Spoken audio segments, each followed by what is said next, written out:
Dasa Vrindavanam Bande Krishna Dasa Prabhum Tata Chanavatar Chaitanya Lila Vistar Karino Dvo Nityananda Prabja Karunarena Bhushito Vyakta Chano Burachincho Vavande Vyasarupino Shri Guru Gaur Gandharva Govindascha Ganai Saha Jayanti Patakas Ch.Ch Sarvesham Gurunartino.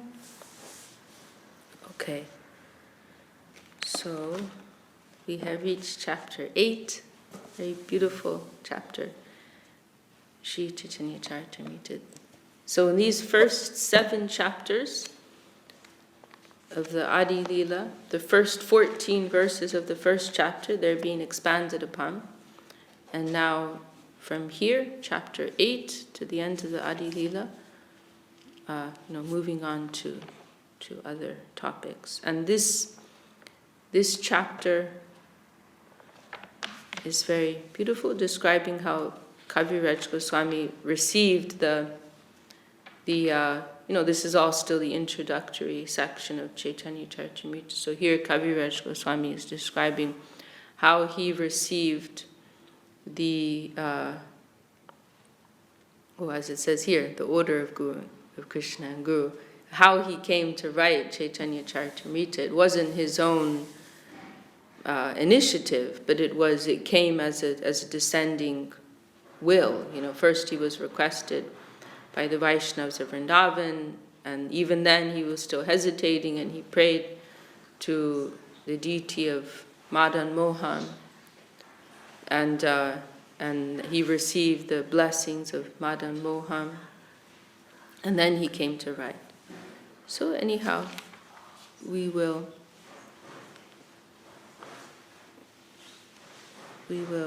continue. Vande Chaitanya Devam Tam Bhagavantam Yad Ichaya Prasabam Nartyate Chitram Lekarange Jaropyayam. Jai Shri Gurudev. I offer my respects to the Supreme Personality of Godhead, Sri Chaitanya Mahaprabhu, by whose desire I have become like a dancing dog and suddenly taken to the writing of Sri Chaitanya Mahaprabhu, although I am a fool. Jaya Jaya Shri Krishna Chaitanya Gaura Chandra, Jaya Jaya Paramananda, Jaya Nityananda. Let me offer my respectful obeisances unto Sri Krishna Chaitanya Mahaprabhu, who is known as Gaura Sundar. I also offer my respectful obeisances unto Nityananda Prabhu, who is always very joyful. Jaya Jaya Dvaita Charja Kripa Moy, Jaya Jaya Gadadhar Pandit Mahashoy. Let me offer my respectful obeisances unto Advaita Acharya, who is very merciful, and also to that great personality, Gadadhar Pandit, the learned scholar. Jaya Jaya Shiva Sadi Jata Bhakta Gan, Pranata Hoya Vando Sabar Charan. Let me offer my respectful obeisances unto Shiva's Thakur and all the other devotees of the Lord. I fall down to offer them respect. I worship their lotus feet. Mukha Kavitva Kode Yasabar Smarane, Pangu Giri Langeanda Deketa Nagane. By remembering the lotus feet of the Panchatattva, a dumb man can become a poet, a lame man can cross mountains, and a blind man can see the stars in the sky.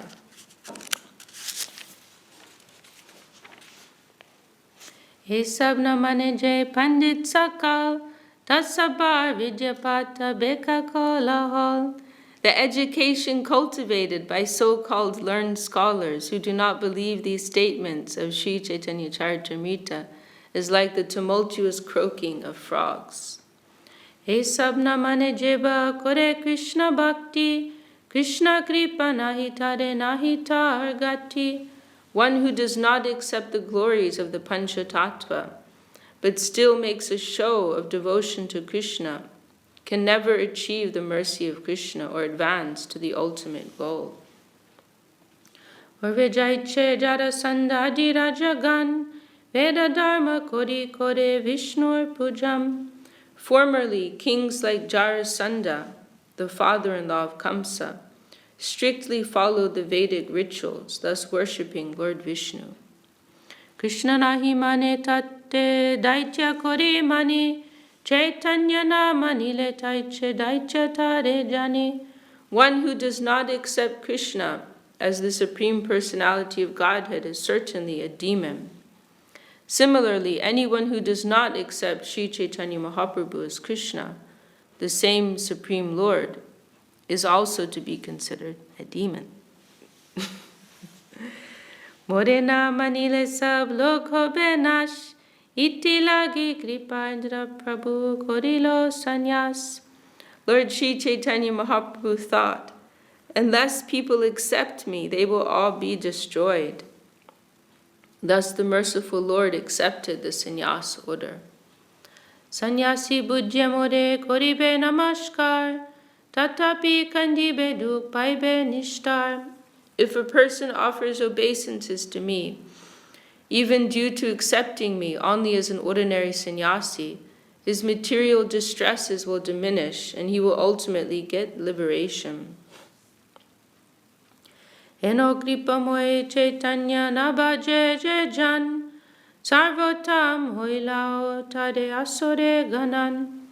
One who does not show respect unto this merciful Lord, Chaitanya Mahaprabhu, or does not worship him, should be considered a demon, even if he is very much exalted in human society. Ateva punakaha urdva bahu hoya, Chaitanya Nityananda Bhaja Kutarka Chadiya. Therefore I say, lifting my arms, O fellow human beings, please worship Sri Chaitanya and Nityananda without false arguments. Jadiva tarkiko he tarka se praman, tarka shastre siddhaje se sevyaman. Logicians say, unless one gains understanding through logic and argument, how can one decide upon a worshipable deity? Shri Krishna Chaitanya doya koroho vichar, vichar karite chitte, pabe chamatkar. If you are indeed interested in logic and argument, kindly apply it to the mercy of Sri Chaitanya Mahaprabhu. If you do so, you will find it to be strikingly wonderful. This verse is very nice. Acharya Maharaj likes this verse very much. If you are indeed interested in logic and argument, kindly apply it to the mercy of Sri Chaitanya Mahaprabhu. If you do so, you will find it to be strikingly wonderful.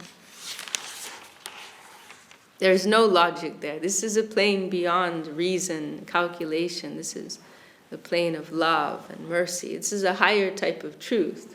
It's not, as Srila Maharaj also expresses it, mercy above justice. This is a plane of mercy above justice. It's not about getting what you deserve. It's about getting what you don't deserve. So it's actually difficult, because we're just used to this very finite, limited mentality, like business transaction type mentality that we're acquainted with in this world. 1 + 1 = 2. I give to you, you give to me. I do this, and then I get that, and I give you this, you give me that. But in approaching this higher plane of truth, we have to throw all that out the window, and it is something that is difficult. So in preparation for that, we get tested, that we may be blamed for things that we didn't do, then we may be praised for things that we didn't do, and ultimately, we will get more than we could ever have imagined or dreamed of, what to speak of actually deserved on our own merit. So we have to let go of all that. Because the truth there is, love is the only truth of that plane. Love, beauty, and those things, they are beyond any, dry logic, reason, rationale. That is sometimes described as being more of the plane of Vaikuntha. of Lord Narayan. Things are more fair there, more even, more balanced, more calculated. But in Vrindavan and Goloka, it's not like that, There is some madness there. There's some, lack of logic there. But what will you get in place of that? Something, inconceivably more valuable.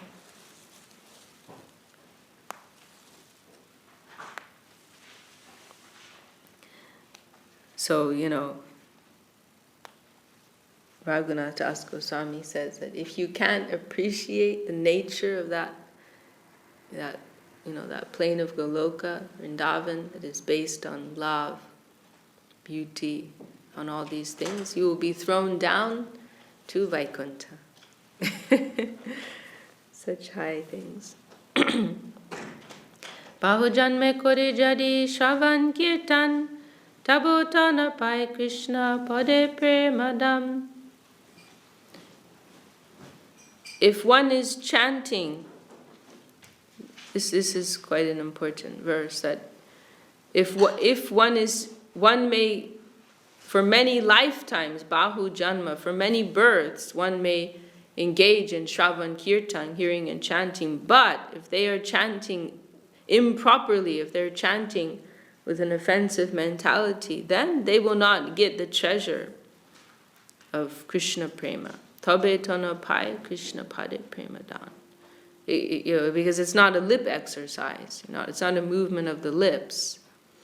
It's not a vibration of our, material body. It is something much higher than that. So therefore, our gurus have mercifully tried to show us what is the real path, to chanting, to attracting rather, because ultimately it won't be about us chanting that, but that chanting us. It will be something descending. We were hearing description of Mahaprabhu yesterday, how it was beyond his control.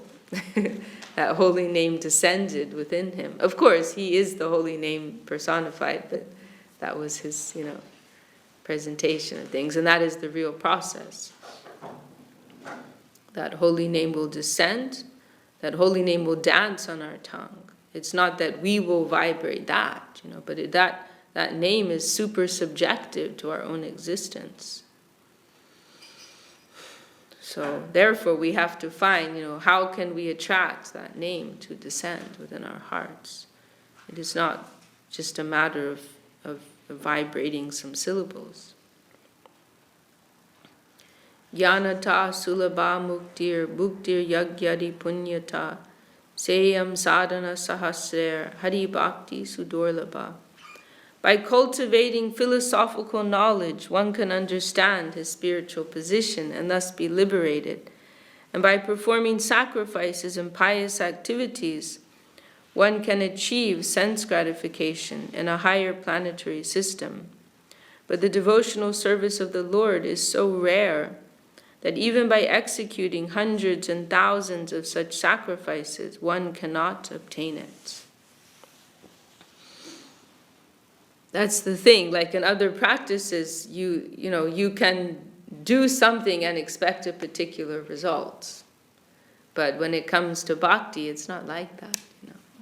It's something much finer than that. And it depends ultimately, and even if we are properly situated, it still depends on the Lord's will, right?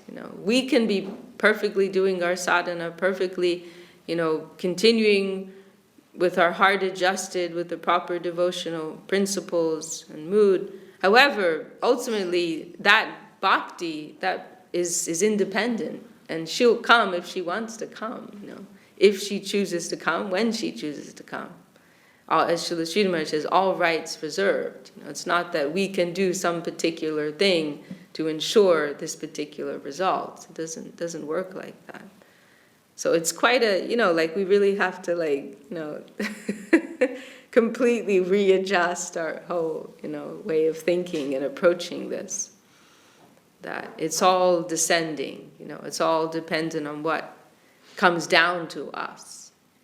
And how can we increase our chances of attracting that? That's what it really is.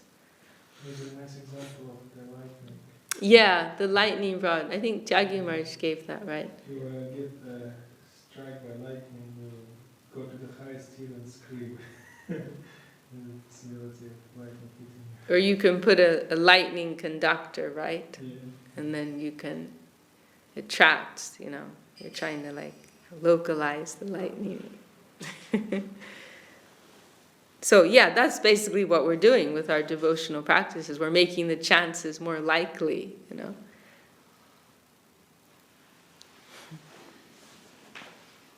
Krishna jadi chute bhakte bhukti mukti diya kabu prema bhakti nadin raken lokaya. This is another very well-known verse. If a devotee wants liberation or material sense gratification from the Lord, Krishna immediately delivers it, but pure devotional service he keeps hidden.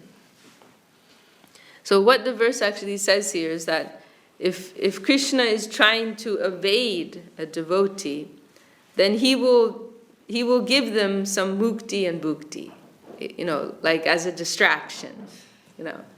Bhukti, these are the two main obstacles we face. The bhukti, the tendency for material enjoyment, and mukti, the tendency, for liberation, for renunciation.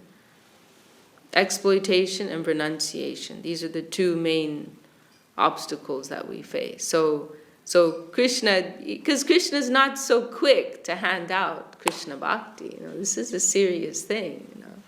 And if somebody has Krishna Bhakti, then what happens? Krishna is controlled by that devotee. So it's not a light matter. So in the beginning, Krishna, if someone's approaching him for that, Krishna, he will give some distraction to them. Oh, come look at this over here. So that's why we have to be really smart. We have to be really smart and these are things that can creep up on you in very subtle ways, slowly and gradually. As a result of our devotional progress, then these things will start to come to us actually. Different material assets, resources, power, name and fame, even some internal detachment from worldly things. All of these things can start to come, and we can start to become absorbed in those things and forget about the main goal of devotion. So we have to be very clear on what it is that we want, That whatever is coming to me, that's all being reinvested. I'm not taking 1 cent. All the interest that's accumulating, that's growing as a result of my capital, I'm reinvesting that, and my capital is getting bigger. I'm not keeping any of that for myself. And these are things that we will all face, definitely. So that sincerity must be there. Srila, I don't remember who it is, maybe it's Vishwanath Chakravarti Thakur, but one of our charges, that list of the different types of obstacles the practitioner will face. And one of them is, what is it called? Something Tarangini. Utsahamai is the first one. False enthusiasm, and there's a few that the beginner will face on the different obstacles. But one of them is swimming in the byproducts of devotion. Very nice. You're on the path of devotion, but as a result of your devotional cultivation, your authentic devotional mood, then so many byproducts are coming, and then to get distracted by those byproducts, you're following what I'm saying? I don't know what the byproducts are. So. By byproducts, I mean like material assets of this world. As a result of if somebody starts to become prominent because of their devotional mood, then you get a lot of attention. then you get followers, then you get money, then you get power, then you get resources. So that's all coming, and internally one may also develop some vairagya, genuine detachment from the material world, and then some pride can come because of that. So the point is that these things are coming because of one's genuine devotion. But then, if you're still like in an immature stage, it's easy to become distracted by those things and to lose the real path. I mean, just like we were mentioning recently, even in the world, in an ordinary way, you see that. Like with big movie stars, film stars, and so on, they get, especially like with young ones, they get too much too soon.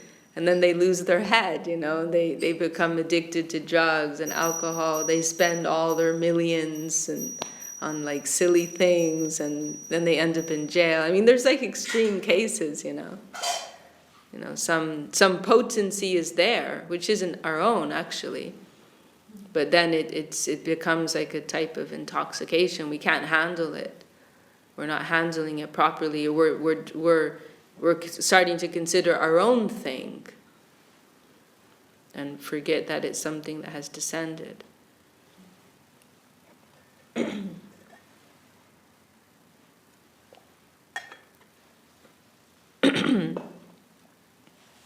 I can just give an example as when the devotee is trying to use his inspiration to get some material or something. Something of this world, so he's trying to use that real thing for something mundane or something. Yes. That's what the dangerous thing. Yeah. So many points of deviation on the path. And now quotation from Bhagavatam. This is spoken by Shukadev speaking to Parikshit Maharaj. Rajan patir gudur alam bhavatam yadunam daivam priyakula pati kwacha kinkadova astvevam anga bhagavan bhajatam mukundo muktim dadati karhi chit smana bhakti yogam. The great sage Shukadev said, "My dear Maharaj Parikshit, the Supreme Personality of Godhead Krishna is always ready to help you. He is your master, guru, God, and very dear friend, and also the head of your family. Yet sometimes he agrees to act as your servant or order carrier. You are greatly fortunate because this is the relationship that Krishna had with the family of Parikshit. Parikshit is the grandson, Parikshit is the grandson of Arjuna, right? Parikshit's father is Abhimanyu, right? And Abhimanyu is the son of Arjuna. We don't even, you know, right? Yeah, that's correct. So Parikshit is the grandson of Arjuna. So, he's related with the family of the Pandavas who received so much love and mercy from Krishna. Krishna had a very intimate relationship with the Pandavas. So this is what Shukadev is referring to. Krishna is mentioning here in the purport. In relationship with the Yadus and Pandavas, the Lord sometimes acted as their master, sometimes as their advisor, sometimes as their friend, sometimes as the head of their family, and sometimes even as their servant. Krishna once had to carry out an order of Yudhisthira's by carrying a letter Yudhisthira had written to Duryodhana regarding peace negotiations. Similarly, he also became the chariot driver of Arjuna. I mean, this is just inconceivable, The Supreme Lord himself accepts this humble position as the chariot driver, as the messenger of his beloved devotees. Do you know that in that time the chariot drivers, they were sitting in the legs of those who are driving the chariot, and they were moving like the direction of where the chariot will go with their legs. So, so it's like he took the position of someone who would be controlled by the Krishna took the position of chariot driver, means that he allowed Arjuna to guide his directions by almost like punching legs on his shoulders, because this is how they guided them where to go. Did you follow that, Dina? We couldn't. You have such a soft voice, Ramananda Prabhu.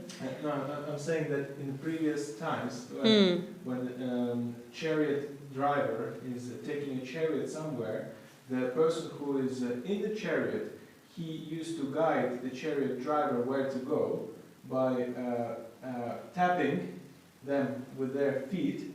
Oh, really? To their shoulders. Oh, wow. So that's how they were guided the destination, direction. So, because sometimes we can think, what's the problem of being a driver? It's just like riding horses, isn't it? Well, it's like think of a taxi driver. It's not a very, Yeah. But there they were like pointing out the direction where the charioteer should drive the chariot by tapping with their feet to the shoulders of the one who is driving the chariot. Gosh, I hadn't heard that.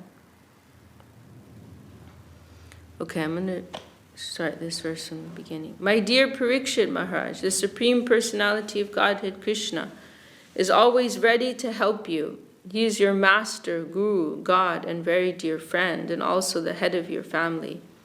Yet sometimes he agrees to act as your servant or order carrier.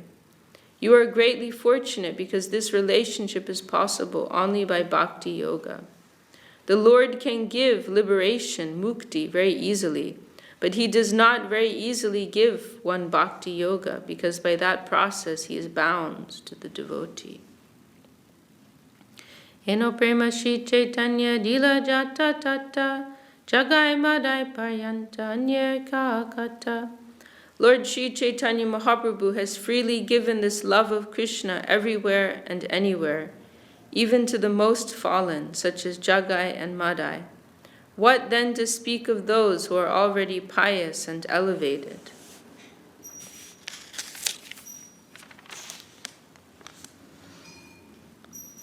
Satancha Ishwar Prem Nigura Bandar Bilaila Jade Tade Nakoilo Vichar. This, you're familiar with Jagai and Madai? Okay, because you'll hear their names come up a lot, and they're an example of how merciful Mahaprabhu was, how merciful Nityananda Prabhu was. They came from a Brahmin family, right? They were came from a very respectable family. They had government jobs, but they became, this is in Navadvip, but they became degraded by intoxication, womanizing, engaging in very low behavior. They were like drunkards, and there's a pastime, where Mahaprabhu and Nityananda Prabhu were very merciful to them and delivered them, and they ended up becoming great devotees.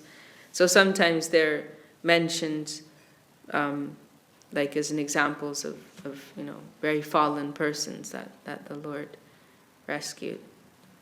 So here it's saying that Mahaprabhu has freely given this gift of prema to everyone, even to the lowest people.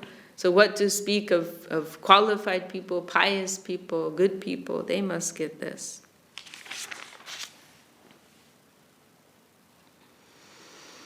Satancha Ishwar Prem Niguda Bandar Bilaila Jade Tade Nakoilo Vichar.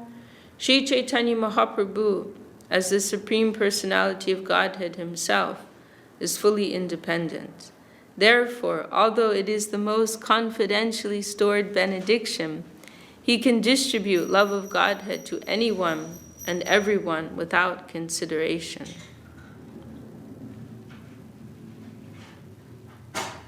Ajyapiha deka Chaitanya nama jeloi Krishna preme pulakashu vival se hoy. Whether he is offensive or inoffensive, anyone who even now chants Shri Krishna Chaitanya Prabhu Nityananda is immediately overwhelmed with ecstasy, and tears fill his eyes.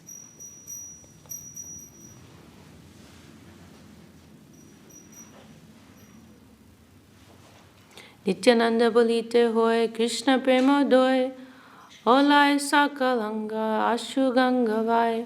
Simply by talking of Nityananda Prabhu, one awakens his love for Krishna. Thus all his bodily limbs are agitated by ecstasy, and tears flow from his eyes like the waters of the Ganges. Krishna nam kore aparadir vichar, Krishna bolile aparadir na hoy vikar. There are offenses to be considered while chanting the Hare Krishna mantra. Therefore, simply by chanting Hare Krishna, one does not become ecstatic.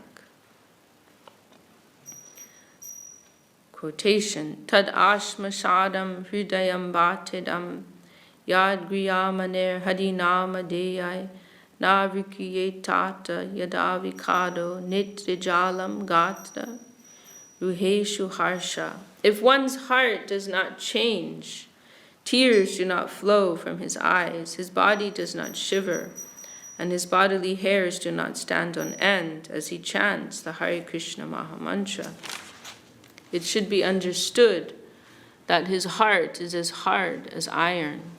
This is due to his offenses at the lotus feet of the Lord's holy name. So we were discussing this the other day. We cannot pretend that we have real love if we're not experiencing these symptoms. This is the ultimate test. We cannot. And by pretending that we have these symptoms, that also doesn't mean that we have it. Like some persons do. So as we were discussing the other day, this is and Gurudev pointed this out. This was Gurudev's point. We can all ask ourselves this question, like, why am I not getting it? Why am I not experiencing these symptoms when I'm chanting? What am I? In other words, like, let me reassess my practice. How am I practicing Krishna consciousness? Where am I going wrong? How do I need to adjust myself? In a serious way. Ek Krishna name kore sarva papa nash, premer karan bhakti koren prakash. Simply chanting the Hare Krishna Mahamantra without offenses vanquishes all sinful activities. Thus pure devotional service, which is the cause of love of Godhead, becomes manifest. Premer udoye hoy, premer vikar, Swerakampa pulakari gadgada shudar. When one's transcendental loving service to the Lord is actually awakened, it generates transformations in the body, such as perspiration, trembling, throbbing of the heart, faltering of the voice, and tears in the eyes. Anayase bhavakoe Krishna sevam, Eka Krishna namer phale paye tadam.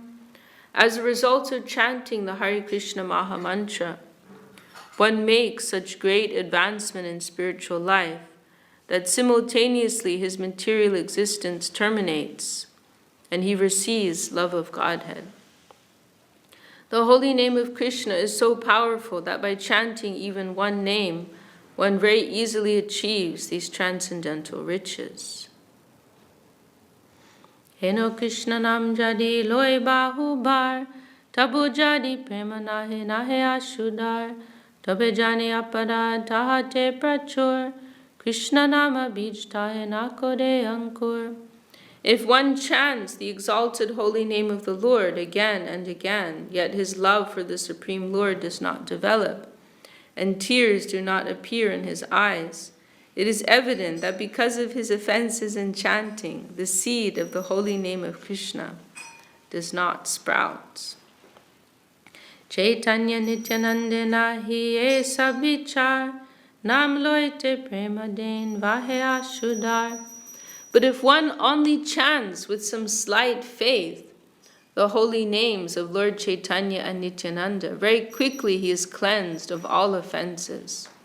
Thus, as soon as he chants the Hare Krishna Mahamantra, he feels the ecstasy of love for God. So,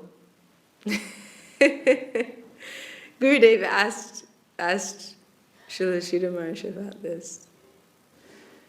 That hang on now. We're all chanting Chaitanya Nityananda Gauranitai, and we're not feeling the ecstasy of love. So how can we harmonize this? And Srila Gurudev said, and of course Gurudev asked this for our benefit. Srila Sridhar Maharaj, he cited this statement in logic. Maybe it's in the Nyaya Shastra, I don't know. The Shatapatra Veda Nyaya, the logic of piercing a needle through 100 leaves. Gurudev would give that example sometimes, right?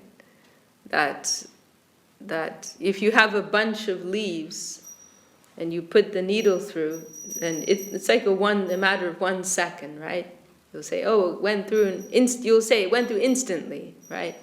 But actually, if you go closer, there's some microseconds there between each leaf. There's some milliseconds there between each leaf.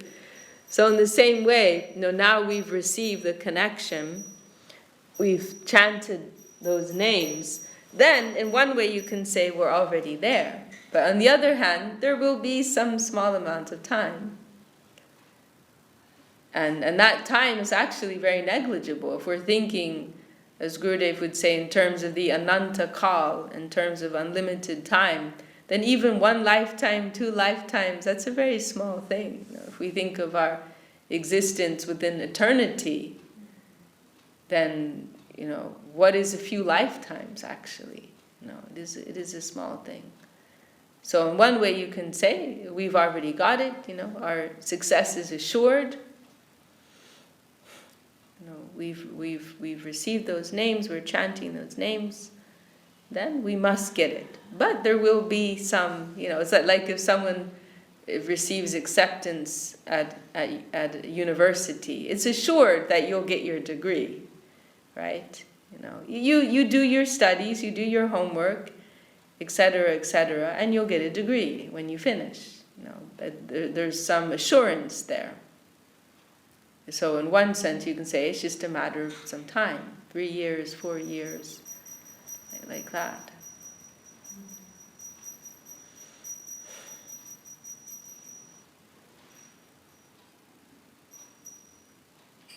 Gurudev also, he made that statement when he was in Russia, that anyone who's initiated from me is already liberated.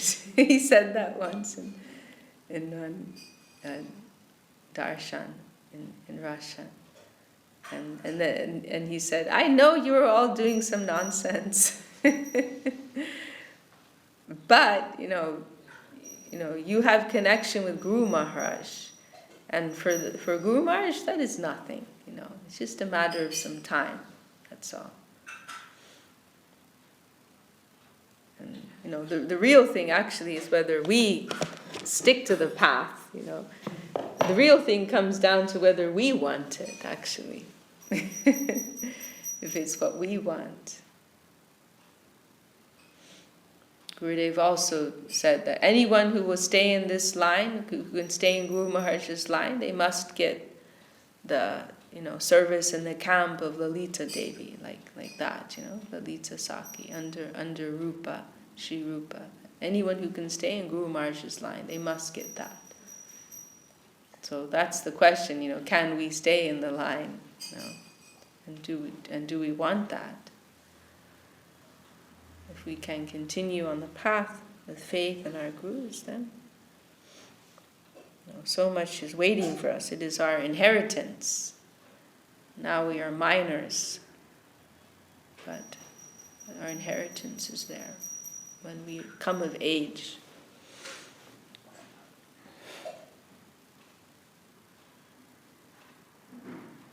Okay, well, we can stop there for today.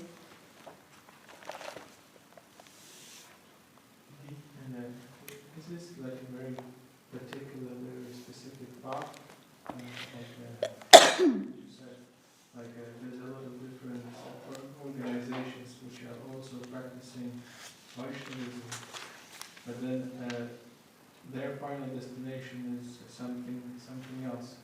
It may be also genuine and leads to some spiritual service, I explain, but it's like a totally different, right? I don't know. There's one expression of Srila Saraswati Thakur that I know that my guru is, I think he says I know that my guru is a manifestation of Radharani. I cannot speak for anybody else. He says something like that. That's how I feel. Like I know what I've been given is perfect. I know that what our gurus have given us, what my Gurudev, Srila Bhakti Sundar Govinda Dev Goswami Maharaj, Srila Bhakti Lakshakshidhar Dev Goswami Maharaj, and their faithful followers, what they're giving us, that is absolutely perfect. And I have full conviction that they can take us where they say they can take us if we can follow them. I cannot speak for anybody else. I don't know. Maybe they can. I don't know. And of course, no doubt, that, the spiritual world, it is a very, there's many different planes there, there's the whole Vaikuntha plane, there's the Ayodhya plane, there's the Dwarka plane, there's the Mathura plane. Within Vrindavan, there's lots of different groups and different services going on. And no doubt, many persons following, other lines, they can have entrance to those planes. Specifically, what our gurus have given us, service under Sriyukta, maybe that's possible in others, by others, I don't know, but I have full certainty that our gurus can give us that. That I have full conviction of. Srila Sridhar Maharaj, he commented, just since we're kind of like on this topic, how, I won't say the name right now, but it was one of his very dear godbrothers, actually. Srila Saraswati Thakur, Srila Saraswati Thakur gave pure Madhura Ras. Madhura Ras, you're familiar with these Madhura Ras? Srila Saraswati Thakur was, fully in the mood of Madhura Ras, and that's what he was giving as the highest thing, and so was Srila Sridhar Maharaj, so was Srila Gurudev. But in some other great Vaishnavas, as Gurudev has commented, we've seen some mix there. And so in one of Srila Sridhar Maharaj's godbrothers, he had some attraction to Sakya Ras, to the mood of friendship with Krishna, which is, different from the ideal that his Guru Maharaj gave and what has been given as the highest by Mahaprabhu. But he had that personal inclination to Sakya Ras. Srila Sridhar Maharaj, and only Srila Sridhar Maharaj can say that, he described it as, he's something like a diversion on the path. Like that, from where Srila Sridhar Maharaj is situated, he can say that. It's a diversion on the path. Hare Krishna. But Gurudev, Srila Sridhar Maharaj, Saraswati Thakur, they were fully, in that, giving that, and living that ideal of Madhura Ras. And then there's also the question of what is the inherent swarup of the jiva. That's something that hasn't been, clearly discussed by our gurus, and we don't need to analyze it either. Jiva souls may have their own, inherent inclination to a particular type of service. That consideration is also there. But we can also say, our Gurudev, all the rasas are included within Madhura Ras. So in taking shelter of a Madhura Ras guru, you can get everything, actually. Anyway, I better stop because I'm going to get myself in trouble talking about subjects that are beyond my qualification. There was this poet poetry. I'm not sure. Something he was chanting like, "Let me be like you." Is it Narottam Das? Asking the Guru, "Let me be like you," like highlighting the idea that the Guru is giving